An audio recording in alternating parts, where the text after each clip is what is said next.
Hello everyone, my name is Lynn, also known as Sherlock. I am a first year computer science student, and this is my submission for PhysTech 2026 this year. It is called PhysTris, and my intention with this project is that I am using body movement in order to play Tetris, providing a means for people to do this.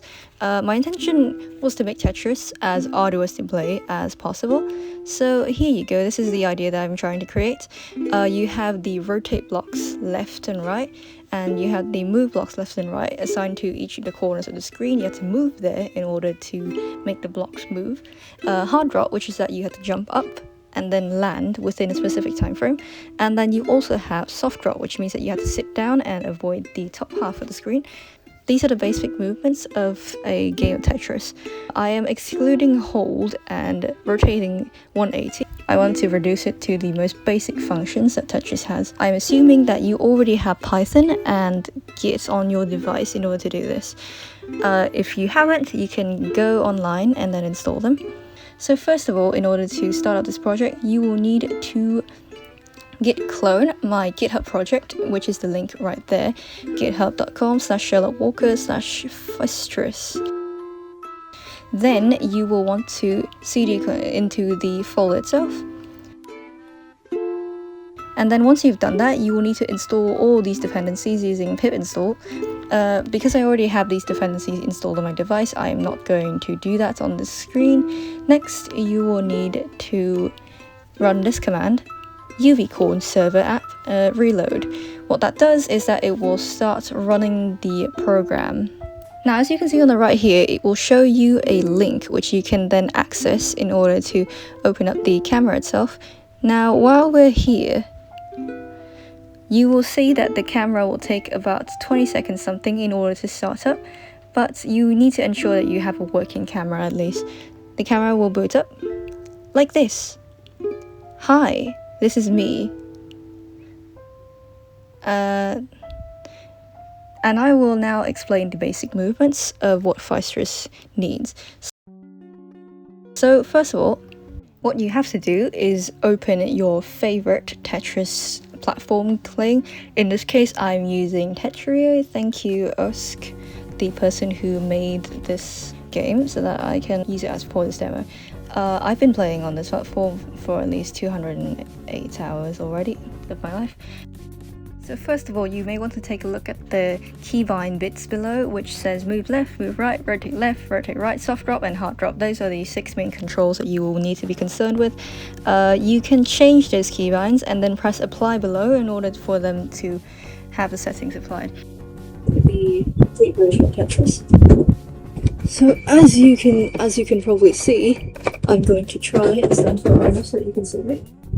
Okay, and here are the boxes. It's going to light up as I touch them, and the settings are going to be similar as to the ones that you have set below. You can change the keybinds. Now, what exactly does that mean? I don't know. Well, that is going to explain a lot. What this macro does is that whenever you touch one of these boxes, it's going to send the same keybinds as you've set down here in settings. Now, what it does is that later you also have soft drop and hard drop. So yeah, you can open Tetris like a side tab over here, and then I will demonstrate to you exactly what this does. So you can rotate the block just like that. You can rotate the block just like that over here. That's right rotate. Here's right move, which you will have to move to your right for. And here's left move, which you will have to move to your left for. Now, now there remains the question, what are these two lines on the screen? So here's the line in the middle. That one is actually for soft dropping. So here, you can do this with soft dropping. You can sit down, keep dropping your blocks right there. That's all good. And then the line below it is the hard drop line, which you have to jump above that line in order to have the blocks for that exactly. So now, for instance, I'm going to demonstrate to you. That's soft drop. Now I'm going to demonstrate to you hard drop. It is extremely arduous. Yes, I've done this on purpose. This is entirely on purpose. So now what I do? Yeah, it's incredibly taxing, and you can perfectly tell that because I am perfectly suffering.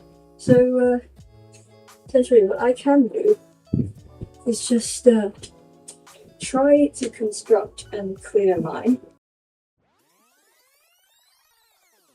And then, okay, maybe irritate. Soft drop. There you go. That's one of the ways that you can clear it.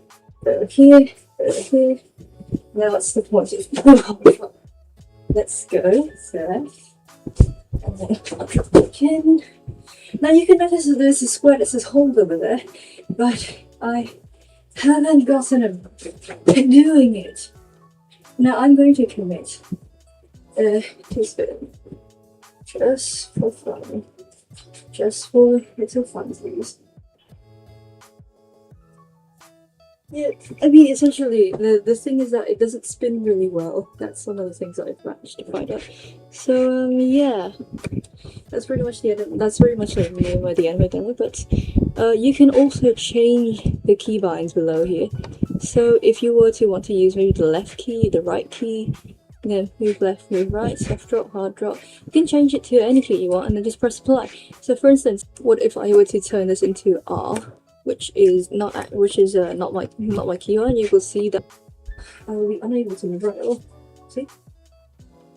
Because my keybind was being set to D, and that's not going to work at all. So yeah, that's the end of my demonstration. Thank you so much. I will see you again very soon. God, this is arduous.